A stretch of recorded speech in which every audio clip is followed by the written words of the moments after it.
네, 안녕하세요. 주식은 역시 기리기리새 기리이십니다. 안녕하세요, 기리분들. 지난주 증시 많이 힘들었습니다. 그런데 오늘 일단 첫 출발부터 괜찮은 모습을 나타냅니다. 다만 이제 설을 앞두고 있어서 약간의 눈치 보기가 나올 것이다. 이렇게 전망한 사람도 많은데 과연 이번 주는 어떻게 될지 또 한번 같이 공부해 보도록 하겠습니다. 같이 공부하시죠. 렛츠 기릿!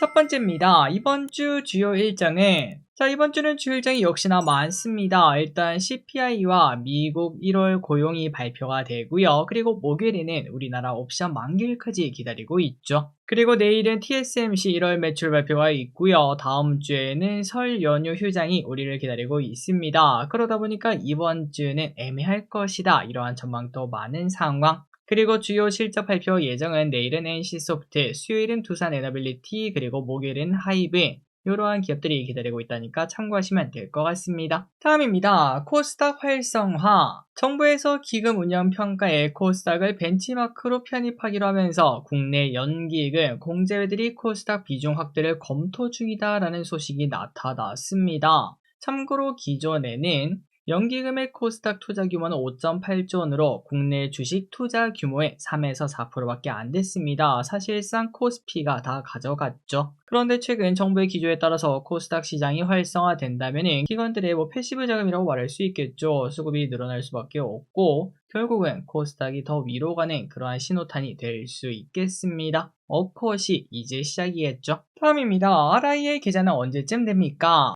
정부가 서학개미분들에게 주는 당근인 RIA 계좌 기억나시죠? 미국 주식 팔고 한국에 오면은 양도소득세를 면제해주겠다라는 그 계좌인데 그런데 아직까지 정식 출시 날짜가 정해지진 않은 것 같습니다. 그래서 여기저기 살펴보니까 3월쯤에 가능할 것으로 보인다고 하는군요. 그러다 보니까 증권사들의 이벤트들도 계속 밀리고 있다고 합니다. 기존에 먼저 진행했던 증권사들도 잠시 미루고 있다고 하며 아마도 설 지나고 난 다음에는 이제 날짜가 정해지고 그러한 계좌 홍보가 나타날 것 같네요. 다만 저희 아버지 미국 계좌도 RIA를 써야겠다라고 제가 작년 말에 생각을 했거든요. 그런데 지난주까지 미국 증시가 생각보다 안 좋았나 봅니다. 저희 아버지 계좌만 안 좋았던 건지는 모르겠지만 생각보다 수익이 좀 많이 줄어 있더라고요. 그래서 이거 이대로면 의미가 없는데 미국 증시가 좀 올라야 의미가 있는데 이런 생각이 좀 들었는데 출시 전까지 미국 증시가 지금보다 한 5에서 10%는 더 올랐으면 좋겠네요. 그래야지 이제 양도소득세가 커지게 되니까 이제 서학개미분들이 한국에 돌아오는 비율이 더 커질 수 있을 것 같습니다. 다음입니다. B2 열풍. 지금 B2가 너무너무 많다고 합니다. 증시가 너무너무 좋다 보니까 따서 갚으면 되는 거 아니냐라는 심리가 작용하고 있는 거죠. 초단기 B2가 1조 원을 넘겼다고 하고요. 참고로 초단기 B2는 이틀 만에 갚아야 되는 B2를 말을 합니다. 오늘 빌려가지고 오늘 갚는 그런 완전 초단타라고 말을 하는 건데요. 참고로 1조 원은 2006년 이후 최대 규모라고 하는데 이거 보고 좀 놀랐습니다. 그 시절 돈이랑 지금 돈이랑 가치가 좀 다르잖아요. 그런데 그때 당시에도 엄청난 주식 열풍이 있었구나. 그때 주식한 사람들은 일단은 재밌긴 했겠다라는 생각이 좀 들었습니다. 다만 이러한 얘기를 볼 때마다 계속 말씀드리는 부분입니다. 당연히 기리분들 레버리지 절대 안 하셨으면 좋겠는데요. 그 이유는 심플하죠. 일단 첫 번째, 어차피 벌 사람은 레버리지 안 써도 수십억 부자가 될 수 있습니다. 정말 잘 써봐야 1, 2년 차이 나는 거 아니겠습니까? 그렇기 때문에 어차피 목적지까지 가는데 그냥 이대로 쭉 가면 갈 수 있는 사람인데 신호 위반하면서 갈 필요는 없겠죠. 당연히 위험한 선택이라고 생각을 합니다. 그리고 또 두 번째, 막상 B2를 하면 수익이 오히려 더 적을 수도 있습니다. 그 이유는 오를 때는 불안해서 못 들고 있고요. 그 말인즉슨 가만히 냅뒀으면 20-30% 그냥 먹었는데 그런데 B2라니까 너무 불안해서 한 5% 먹고 나오는 그런 상황이 나타날 수밖에 없습니다. 사람 심리가 그래요. 또 그 반대로 이럴 때는 B2가 순식간에 내 자산을 다 갉아먹지 않겠습니까? 그렇기 때문에 오를 때도 불리하고 내릴 때는 그냥 박살나는 레버리지, 이거는 기리분들이 절대 안 하셨으면 좋겠습니다. 잊지 마시기 바랍니다. 어차피 주식 투자로 부자가 될 수 있는 실력이 있다면 레버리지 안 써도 충분히 부자가 될 수 있습니다. 다음입니다. 공모주는 온다. 우리의 용돈이 조금 공백을 보여주고 있는 지금, 하지만 공모주는 슬슬 준비하고 있다고 합니다. 당장 다가올 3개는 바로 K뱅크, 엑스비스, S팀, 이렇게 3개가 있다고 하는군요. K뱅크는 1호 인터넷 전문 은행입니다. 다들 아실 거라고 생각해요. 시가총액은 3조 원 후반대라고 하고요. 다음으로 엑스비스는 산업용 레이저 및 로보틱스 기업이라고 합니다. 갑자기 기대감이 쭉 올라오는 느낌. 시가총액은 1,000억 원 정도. 마지막으로 에스팀이라는 기업은 전속 모델 그리고 인플루언서를 보유한 콘텐츠 기업이라고 하는데 시가총액은 700억 수준이라고 합니다. 자, 그래서 이제 사업 내용만 봤을 때 그리고 사람들의 관심을 봤을 때는 엑스비스와 K뱅크가 먼저 눈에 띄는데 다음 주에 이제 공모주 시작하지 않겠습니까? 기대해 보도록 하겠습니다. 다음입니다. 리니지 클래식 출시. NC의 새로운 게임인 리니지 클래식이 출시가 되었습니다. 하지만 주가는 어떻게 됐을까요? 당연히 떨어졌겠죠. 자, 혹시나 리니지 클래식 게임 해보신 분들 이제 댓글에 후기 남겨주시면 감사하겠고요. 일단 PC방 순위는 4위까지 올랐다고 하더라고요. 자, 다만 게임주는 항상 출시 전에 주가가 오르고 출시하면 떨어지는 게 국룰이죠. 왼쪽에 NC소프트 출시 전에 주가 쭉 오르고 출시 전 2, 3주부터 주가가 빠지는 모습을 나타냈습니다. 그렇다면 곧 다가오는 펄어비스의 붉은 사막 이 친구도 좀 체크해볼 필요가 있겠죠. 자, 그래서 차트를 보시면은 지금 이제 2월 중순으로 다가가고 있는데 붉은 사막은 3월 20일에 출시가 됩니다. 앞으로 한 5주 정도 남았죠. 이제 차트가 이런 식으로 올라갈 때 그래서 지금까지 이제 게임주의 흐름을 나타낸다면은 여기서 조금 올라가는 그 순간 고점 치고 3월 20일쯤에는 또 떨어져 있는 그런 모습을 나타내지 않을까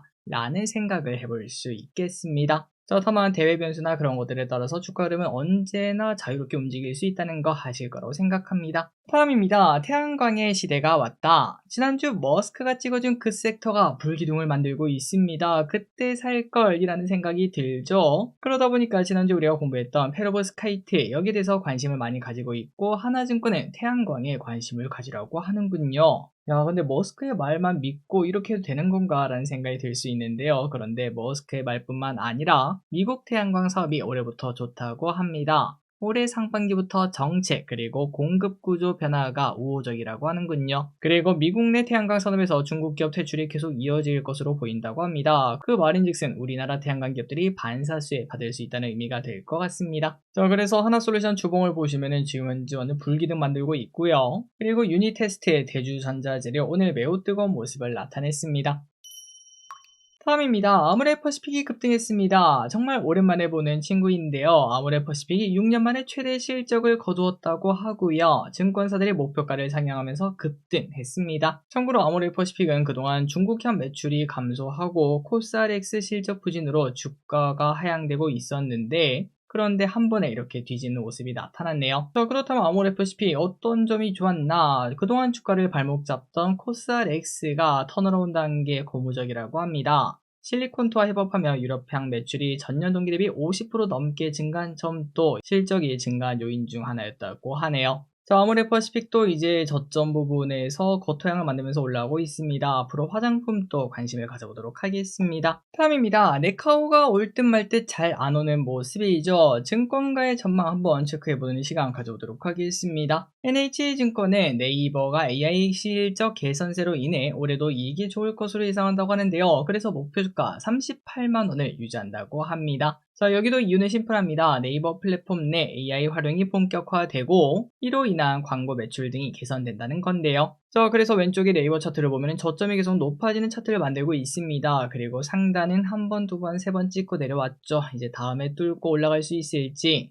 그 부분을 한번 기대해 보도록 하고 자, 다만 많은 사람들이 폭발적으로 좋아하기는 좀 어려운 상황이라고 생각됩니다. 길게 보면 네카오도 당연히 쭉 올라가는 흐름을 기대해 볼 수 있겠지만 하지만 다른 반도체, 현대차 그룹주, 원전주 이런 것들이랑 비교했을 때 확실히 뭔가 매력도가 좀 떨어지긴 하는구나 라는 생각이 들긴 하네요. 그렇기 때문에 순환매가 돌면서 네카오 차례를 기다리는 시간을 좀 가져볼 필요가 있겠습니다. 다음입니다. 또 잊을만 하면 하는 그 이야기죠. 자율주행 이야기 해보도록 하겠습니다. 엔비디아 알파마요가 해결책. 저는 결국은 현대차가 알파마요를 쓰게 될 것이라고 생각하는 사람들 중 한 명입니다. 과거 스마트폰은 애플 대 안드로이드의 싸움이었죠. 그런데 이제는 테슬라와 알파마요의 시대라고 말을 해볼 수 있겠습니다. 물론 지금은 현대차가 절치부심해서 자율주행에 도전하는 모양새지만 하지만 이게 그렇게 쉽진 않겠죠. 그렇게 쉽게 될 거였으면 이미 진작했을 겁니다. 물론 앞으로 시간이 한 몇 년 정도 남았다면은 자체 개발할 수 있겠지만, 하지만 테슬라가 달려나가는 지금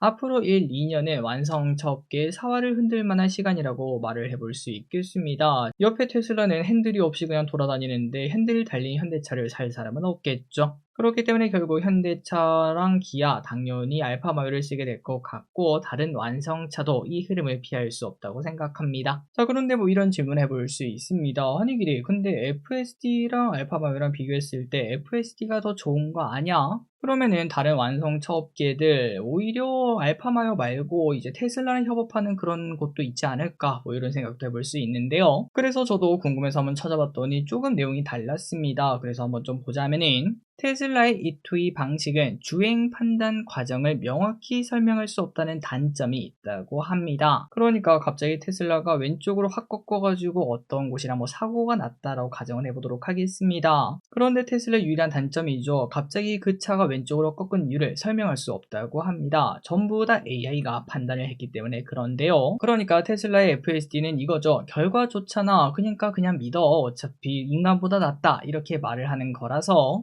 평소에는 아무 상관없습니다. 오히려 좋죠. 워낙 잘하니까요. 하지만 정말 낮은 확률로 사고가 났을 때 그때 명확히 설명이 어려운 단점이 있다고 합니다. 하지만 알파마요는 좀 다르다고 합니다. 사고가 났을 때 왜 그런 행동을 했는지 정확히 소명이 가능한 장점이 있다고 하며, 아니 길이 근데 어차피 알파마요든 FSD든 사고 적게 나는 게 장땡 아니야 라고도 볼 수 있지만, 그런데 이게 중요한 이유가 있습니다. 그건 바로 규제 당국 때문인데요. 규제 당국은 근거가 필요한데 정확히 근거를 제시할 수 있는 알파마요랑 근거를 정확하게 제시할 수 없는 FSD는 레벨 3 이상에서 규제 당국의 승인을 통과하는 데는 이제 알파마요가 더 유리하지 않냐, 이런 얘기가 나타나고 있습니다. 그러니까 실제로 성능은 FSD가 더 좋아도 규제 당국 입장에서는 설명할 수 없는 것보다는 설명할 수 있는 거, 이걸 먼저 좀 통과시켜주지 않겠나, 뭐 이런 얘기가 나타나는 거죠. 그런 상황이다 보니까 이미 벤츠, 제규어 랜드로버, 루시드 여기가 엔비디아에 합류했다고 하고, 앞으로 다른 완성차 업계도 결국은 합류되지 않겠나라는 생각을 해봅니다. 다음입니다. 일본 다카이치는 압승. 지난 주말 일본에서는 중의원 선거가 있었습니다. 여기서 자민당이 압승을 하면은 다카이치는 원하는 걸 다 할 수 있는 강한 힘을 가질 수 있었는데요. 그렇다면 결과 어떻게 나왔나? 465석 중 316석을 차지했고 3분의 2까지 넘기면서 개헌안 발의선도 넘겼다고 합니다. 그래서 결국 다카이치는 원하는 힘을 얻었다고 하는데, 앞으로 일본의 행보를 조금 관심 있게 볼 필요가 있겠습니다. 다음입니다. 오늘 좀 특이한 사건이 있었습니다. 바로 이게 미국인 줄 알았습니다. 아니 뭐 코인이라고 해도 믿을 것 같은데요. 바로 제일바이오라는 기업이 4만%가 넘게 급등하는 모습이 나타났습니다. 아침에 저도 깜짝 놀랐어요. 자, 그렇다면 이 친구 왜 이렇게 올랐나고 봤더니, 이 친구는 23일에 상장 폐지가 될 예정입니다. 그리고 정리 매매 시기에는 가격 제한폭이 없어져서 이런 현상이 나타난 건데요. 그럼에도 너무 과한 거 아니냐라는 생각이 들어서 한번 찾아보니까 실제로 뭐 이렇게 오른 건 아니고요. 1500대 1의 주식 병합을 단행했다고 합니다. 그러다 보니까 기준 주가가 높아지고 이러한 착시 현상이 나타나게 되었다고 하네요. 마지막입니다. 코인 하는 사람이 없어요. 작년까지만 해도 주변에서 코인을 많이 투자했던 것 같습니다. 특히 작년 초 지하철에 이제 옆에 있는 할머니도 할아버지도 아주머니도 아저씨도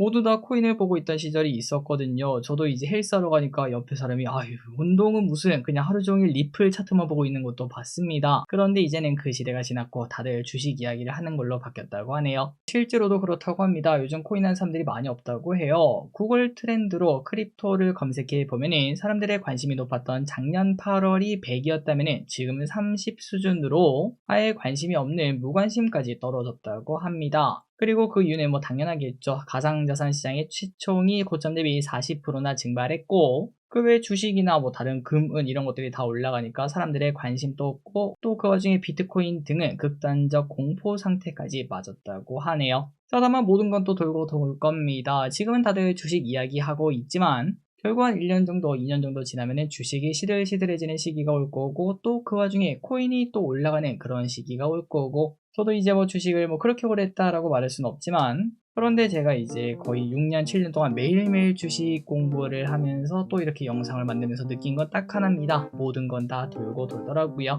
어쨌든 코인에 매력이 없다 보니까 코인에 관심이 많이 시들해졌다고 합니다. 자, 오늘의 공부 여기까지 끝났습니다. 항상 이렇게 준비해서 진심으로 감사합니다. 지금까지 길이셨습니다. 빠이요!